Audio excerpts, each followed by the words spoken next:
Learning doesn't have to be boring. Welcome back to Real Talk English with Anna and Jake. And I'm Jake. Whether you're listening on your morning commute, while you're doing the dishes, or out for a run, we are absolutely thrilled that you have decided to spend your time with us today. Get comfortable, because today's episode is going to be incredibly fun, highly relatable, and extremely necessary for your everyday English fluency. Today, we are tackling a topic that English textbooks absolutely refuse to teach you. We are talking about the wild, confusing, and sometimes frustrating world of modern dating, relationships, and friendships. It is a crazy world out there. If you are an intermediate English learner, you have probably experienced this exact scenario.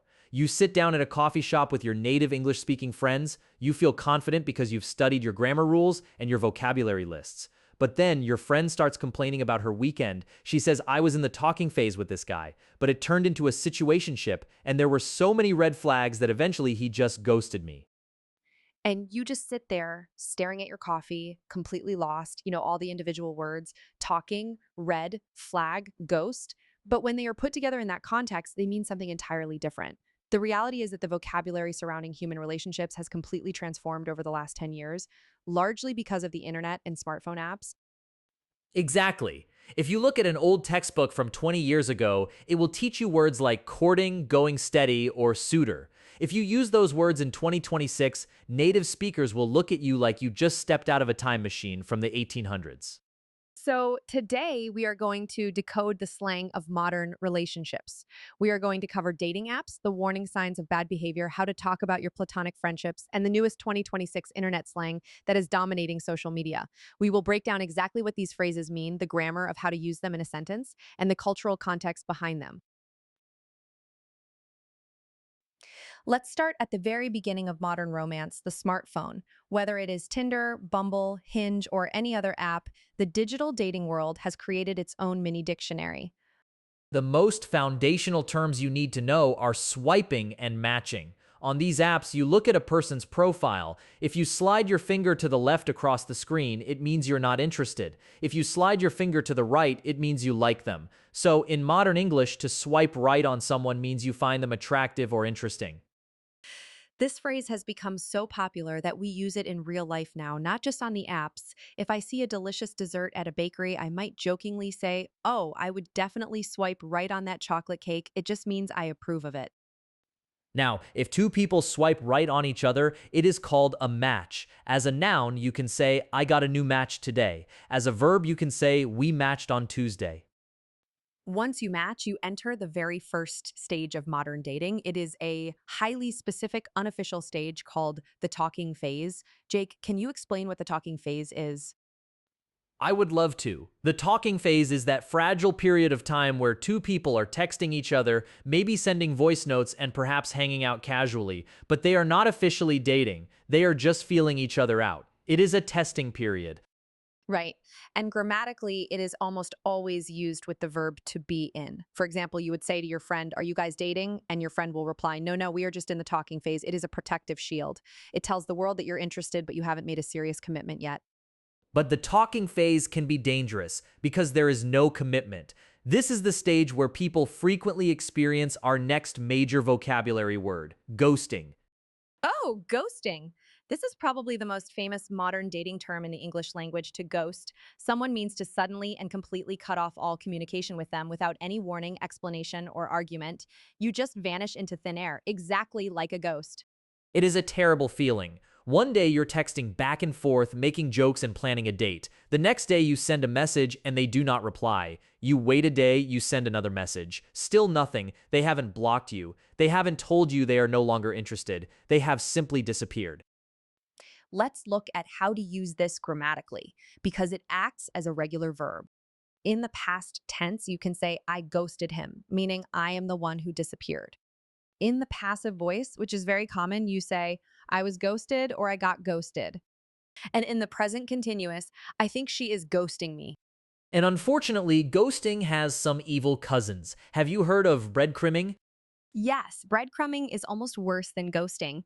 Imagine the story of Hansel and Gretel dropping tiny pieces of bread on the ground to leave a trail. In dating, breadcrumbing is when someone does not want a real relationship with you, but they occasionally send you a tiny, flirty text message, just a breadcrumb of attention to keep you interested and waiting for them. It is incredibly manipulative. You might say, I thought he liked me, but I realized he is just breadcrumbing me. It is a great, highly advanced phrasal concept that will make you sound like a true native speaker. If you are dating someone and they are breadcrumbing you, that is a perfect example of our next major vocabulary category, the flags. In modern English, we use colored flags as metaphors to describe a person's behavior. The most important one is the red flag. A red flag is a clear warning sign of unhealthy, manipulative, or incompatible behavior. In sports, a red flag means stop the race immediately because there is danger. In dating, it means the exact same thing. Red flags can be big or small. A big red flag is if someone lies to you, but a smaller everyday red flag might be how they treat service workers. If you go on a date and the person is extremely rude to the waiter, you would tell your friend the next day the date was okay, but he yelled at the waiter, which is a massive red flag. Conversely, we have green flags. A green flag is a positive sign that someone is healthy, kind, and a good potential partner. A green flag might be that they listen carefully when you speak, or they remember small details about your life. You could say, he asked me about my dog's doctor appointment, total green flag. And recently, internet culture has introduced the beige flag. Beige is a very boring, neutral color. A beige flag is a habit or a personality trait that is not dangerous, like a red flag, and not wonderful, like a green flag. It is just slightly weird or completely boring. For example, his beige flag is that he only eats chicken nuggets and fries. It won't hurt you, but it's a little strange. Now, what happens when your friends try to warn you about a red flag, but you refuse to listen to them? What happens when you create a fantasy in your head? This brings us to a massive breakout slang word for 2026, Delulu. I love this word. Delulu is a playful, shortened version of the English word delusional. Delusional means believing something that is completely false or unrealistic. Internet culture took this serious psychological word and made it fun and casual. Exactly. If your friend is in the talking phase with a guy who hasn't texted her back in 3 weeks, and she says, oh, I'm sure he is just really busy at work. He's probably going to propose to me next month. You would look at her and say, girl, you're being completely delulu. It means you're ignoring reality because you want the fantasy to be true. You can use it as an adjective. You can say, I'm feeling a little delulu today, or thinking you can learn a new language without practicing output is totally delulu. It is an incredibly popular sociolinguistic trend right now, especially among Gen Z and younger millennials on social media. And if your friend is being completely delulu and obsessing over someone's social media profile all day, you might need to use another fantastic 2026 phrase on them: touch grass. Touch grass is hilarious. It is a directive telling someone to disconnect from the internet, stop looking at their phone, go outside, and reconnect with tangible, physical reality. If my buddy is analyzing a girl's Instagram post for 5 hours trying to find a hidden meaning, I will literally tell him, dude, you're overthinking this. Turn off your phone and go touch grass. It is the modern way of saying, you have lost your connection to reality. Okay, so let's say you survived the talking phase. You didn't get ghosted, there were no red flags, and you aren't being delulu. Now you're spending a lot of time with this person, but you haven't actually had a conversation about what the relationship is. This is the most anxiety-inducing part of modern romance. You are trapped in what we call a situationship. A situationship is a romantic relationship that lacks clear boundaries, commitment, or a formal label. It is more than just a casual friendship, but it is less than a committed partnership. You're acting like a boyfriend or girlfriend, but you don't actually have the title. The situationship is famous for causing profound emotional confusion because there is no label. You don't know what the rules are. Are you allowed to date other people? Are you going to meet their parents? Nobody knows. If you complain to your friends, you might say, I'm so tired of this situationship. I don't know where I stand. It is a noun and it is perfectly constructed by blending situation and relationship. To escape a situationship, you must do something terrifying. You must DTR. DTR is an acronym that stands for Define the Relationship. Defining the relationship is the what are we conversation. It is the moment you sit the other person down and explicitly ask for a label.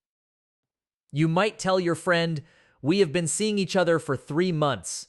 I think it is time to DTR." And during the actual conversation, the phrasing is usually very specific. Native speakers rarely say, "Will you be my girlfriend?" once they are adults. Instead, they ask for exclusivity. Yes, exclusivity is the magic word. You would say, I really enjoy spending time with you and I'm not seeing anyone else right now. I was wondering if you wanted to be exclusive. Being exclusive means you both agree to stop using dating apps and stop dating other people. You're exclusively seeing each other. If the DTR conversation goes well, congratulations, you are now in a formal relationship. If it goes poorly, well, you might end up crashing out and getting ghosted. Now, relationships are not just about romance. To be truly fluent, you need to know how to navigate the slang of platonic friendships and casual social interactions. Platonic simply means a relationship that is strictly friendly and not romantic or sexual at all. Let's start with how friends judge situations. Have you ever done something a little bit embarrassing and your friend just looks at you out of the corner of their eye without turning their head? That specific facial expression is called the side eye. The side eye is iconic. It indicates irritation, profound confusion, silent judgment, or suspicion. You do not say, he looked at me with side eye. You say, he gave me the side eye, or she gave him serious side eye after hearing his weak excuse for forgetting her birthday. It is a noun phrase that perfectly captures that feeling of silent social judgment. Another massive slang word you will hear in social settings is low-key. Low-key is used as an adverb or an adjective to mean doing something quietly, subtly, or secretly. It means you don't want to draw a lot of attention to your feelings. For example, let's say a friend invites you to a really boring sounding party, but secretly you really want to go because you know they are going to have amazing pizza there. You wouldn't scream, I am so excited. You would say, I'm low key excited for this party. It means you're keeping your excitement hidden or subdued. The complete opposite of low-key is being extra. If someone is being extra, they are being overly dramatic, doing way too much, or acting completely over the top. If we are just going to the supermarket to buy milk and my friend spends 2 hours doing her makeup and puts on a ball gown, I would say, why are you being so extra right now? It can be used playfully or it can be a slight insult. Now, what happens when a friend completely abandons you in a social setting? You need the verb ditch. To ditch someone means to leave them behind or abandon plans with them, usually without a good reason. It is a painful experience if Jake and I go to a concert together and suddenly Jake meets some other people and leaves me all alone in the crowd. I would complain the next day, I can't believe Jake ditched me at the concert. You can also use it for objects or habits. I decided to ditch my old car and buy a bicycle. You definitely don't want to be the friend who ditches people. Another awkward friendship scenario is being the third wheel. Oh, the third wheel. A bicycle has two wheels, which provides perfect balance. A tricycle has three. In social dynamics, if two people who are dating invite you to hang out with them, you're the third wheel. You're the extra unnecessary person in a romantic setting. You would say, "I don't want to go to the movies with you and your boyfriend. I hate being a third wheel." You can also turn it into a verb. I was third wheeling all night. Finally, we have to talk about resilience. Dating and friendships can be exhausting. You get ghosted, you get ditched, you have awkward situationships when things go wrong. The youth of 2026 have a perfect phrase to express resilience and forward momentum. We ball. We ball comes from sports culture, meaning to play basketball. But culturally, it has evolved into a phrase that basically means, it is fine, we will push through it, we move on. It is an expression of undeniable confidence despite failure. If my friend says, I just got rejected by the guy I liked, and then I drop my coffee on my favorite shirt, she might take a deep breath, shrug her shoulders, and say, but we ball. It means life goes on and I'm still going to be awesome. All right, we have thrown a massive amount of vocabulary at you. You have learned ghosting, breadcrumbing, red flags, Delulu, touch grass, situationship, DTR, side eye, low key, extra ditch, and we ball. To help your brain naturally process and anchor these words, Jake and I are going to do a quick role play. We are going to simulate a real everyday conversation between two friends getting coffee. I want you to listen carefully and see how many of the target vocabulary words you can catch in context. Let's set the scene. Anna and I are sitting in a cafe. She just went on a date last night, and I'm asking her how it went. Ready? Action. Role play begins. Hey, Anna. Okay, spill the details. How was the date with Mark last night? Oh, Jake, honestly, it was a disaster. I'm low-key embarrassed. I even agreed to go out with him. No way. What happened? I thought you guys were having a great talking phase. We were, but the second he showed up, he was being so extra. He complained loudly about the parking, he was rude to the barista, and he spent the entire hour talking about his ex-girlfriend. Whoa. Talking about your ex on a first date is a massive red flag. Right? I gave him serious side eye across the table, but he didn't even notice. And the worst part, my friend Sarah tried to warn me about him last week. She said he's known for breadcrumbing girls, but I didn't listen to her. I guess I was just being completely Delulu because he looked so good in his pictures. Honestly, you need to just block his number. Don't let this turn into a weird situationship. Oh, trust me, there is no chance. I actually ended up faking a stomach ache so I could ditch him early. You ditched him? That is hilarious. So what now? Now, I'm taking a break from the apps. I need to go touch grass for a while, but hey, it's just one bad date. We ball. Role play ends. And scene. Okay, listeners, how did you do? Did you catch the natural flow of the conversation? Notice how these slang terms act as massive shortcuts. Yes, instead of saying I'm keeping my embarrassment a secret, I just said I'm low key embarrassed. Instead of saying I had unrealistic fantasies, I said I was being Delulu. This is why native speakers love slang. It is incredibly efficient and carries a lot of emotional weight. Let's look at the grammar of one specific sentence from the role play. Anna said, I ended up faking a stomachache so I could ditch him early. Ditch is a transitive verb here. You ditch someone. You don't just ditch, you have to have a direct object. And when Jake said, don't let this turn into a weird situationship, notice the preposition into. You don't become to a situationship, you turn into one or you end up in one. Paying attention to those tiny prepositions is what takes you from an intermediate speaker to an advanced speaker. Before we wrap up today's deep dive into modern romance, we want to open up our listener Q&A mailbag. We received so many questions about how to actually use these phrases without sounding unnatural. Our first question comes from Lucas in Germany. Lucas asks, I really want to use words like delulu and ghosting to sound more native, but I'm worried about using them at work. Is this vocabulary appropriate for the office? Lucas, this is a brilliant question about sociolinguistic register. The short answer is absolutely not. You have to know your audience. Words like ghosting or breadcrumbing have slowly started to enter casual workplace language. For example, a recruiter might say, the candidate ghosted me before the interview, but words like delulu, we ball, and side-eye are highly informal internet slang. Exactly. If you tell your manager that her project timeline is delulu, you might get fired. Keep these words strictly for your friends, social gatherings, casual language exchange partners, and the internet. In professional settings, stick to the standard business dictionary. Our second question is from Priya in Singapore. She asks, I am older in my late 40s. Will I sound ridiculous if I try to use Gen Z internet slang like touch grass or Lowkey? This is a very common fear. Language is heavily tied to age and identity. If you use slang that belongs to teenagers and you force it into your sentence unnaturally, it can sound a bit strange. It can feel like you're trying too hard. However, you still absolutely need to understand these words. Even if you choose not to say we ball yourself, you will read it in articles, hear it in movies, and see it on social media. Your passive vocabulary needs to be massive, even if your active vocabulary is more conservative. If you do want to use them, just use them playfully and with a smile, and native speakers will love it. All right, let's do a quick recap of the relationship roadmap we built today. We started on the apps where you swipe right, find a match, and enter the talking phase. We learned that if they disappear, you got ghosted, and if they lead you on, you're being butt-grummed. We established that bad behavior is a red flag, and ignoring it means you're being delulu. If you're confused about your status, you're in a situationship and you need to DTR. And finally, when dealing with friends, you can give them the side eye, ditch bad plans, and remember that no matter what happens, we ball. It is an entirely new language within the English language. We want to leave you with a specific actionable challenge for this week. We talk about active output all the time on this podcast. If you don't use it, you lose it. Your challenge is to go down into the comments section of this video or podcast episode and write a short 2-sentence story about a fictional bad date or a funny friendship moment. You must use at least 3 of the vocabulary words we taught you today.